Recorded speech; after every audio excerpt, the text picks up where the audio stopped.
Hi guys, and welcome back to another recipe video. This is not a healthy recipe. This one is quick, family friendly, and yummy.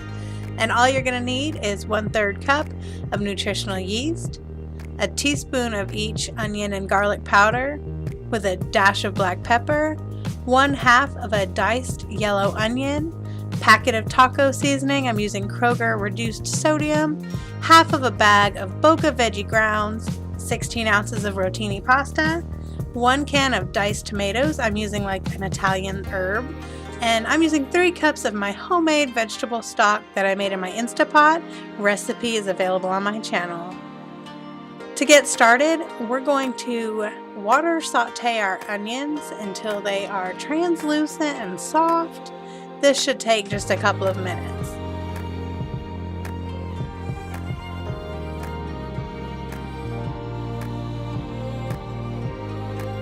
Right guys, and once those onions are nice and soft and translucent, we can start adding our other ingredients. Here I'm adding half a bag of Boca veggie grounds. Now I love dinners like this because they're so easy. You just throw some things into a pan. You only dirty 1 pan with this recipe. And 20 minutes later, you have a delicious dinner that everybody enjoys. That is perfection. So to this, I'm going to add 1 can of diced tomatoes. Now you can add any kind of diced tomatoes you'd like. I think Rotel is amazing in this recipe, but my kids didn't like it the week that I tried it with Rotel, so we went back to just the regular diced tomatoes with Italian seasonings. So that's what I'm using here, and just give that a mix around.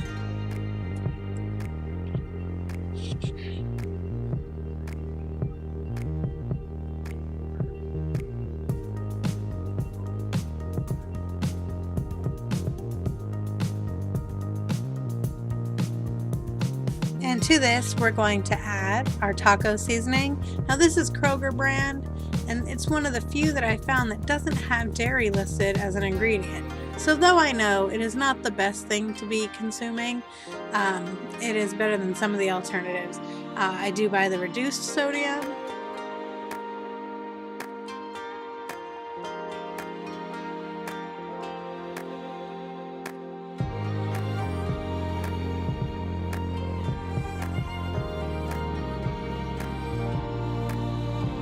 Because nothing can be flavorful enough for me, I'm adding a teaspoon of garlic powder, teaspoon of onion powder, dash of black red pepper, and 1/3 cup of nutritional yeast.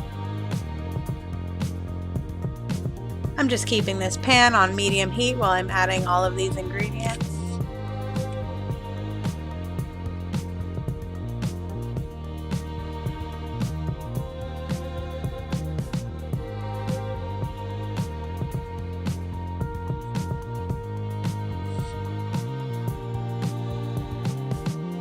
The next thing to go into our pan is going to be our pasta.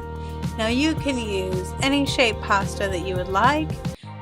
Shells would probably be great, but I'm sticking with the twirly rotini. This is 16 ounces because I'm trying to stick to the authentic cheesy taco hamburger helper of my childhood. So twirly pasta it was. I'm also going to pour in now my homemade vegetable broth. I started off just using like 2 cups to 2.5 cups of the veggie broth in the beginning, but as it simmered on, I did end up using the entire mason jar full of vegetable broth that I had, and I think that makes it like 3.5 cups.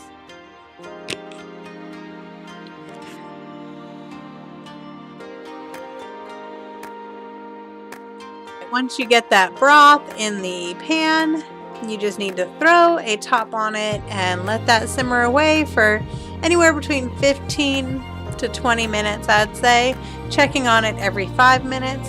And depending on your pasta, you might have to adjust your liquid.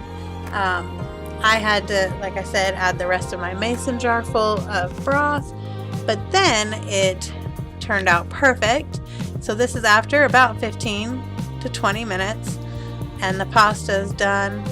Everything is delicious. It smells amazing, and it totally reminds me of Hamburger Helper from my childhood.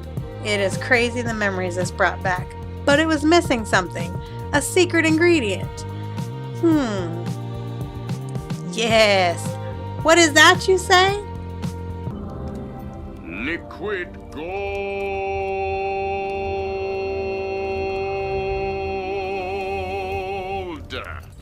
Just kidding. It's Daya, deluxe cheese sauce. And I don't know how new this is, but it was new to the Sprouts that I was working at. And as soon as I saw it, I knew I had to get a box and bring it home. Now each packet is 2 servings, I think it says. And I want to say that it's somewhere like 16 grams of fat in the packet, each packet. So I didn't really want to eat it per the serving size, so I had to come up with a way to use it that would let us enjoy all the awesome yumminess but cut down on the fat per serving. So that's how I came up with this meal in the first place. And let me tell you, this sauce is absolutely amazing, but it's definitely not that healthy. So I'm glad I was able to find a way to use it and incorporate it into a meal and enjoy it while still cutting back on the fat per serving. So I hope you try this recipe, and I hope your family loves it as much as mine does. It totally brings back memories of Hamburger Helper. I know I keep saying that, but the memories that come flooding into my mind every time I see, smell, and taste this dish. I hope you'll subscribe if you haven't already. Hit that like button if this recipe looks delicious, and I will catch you all in the next video. Shalom.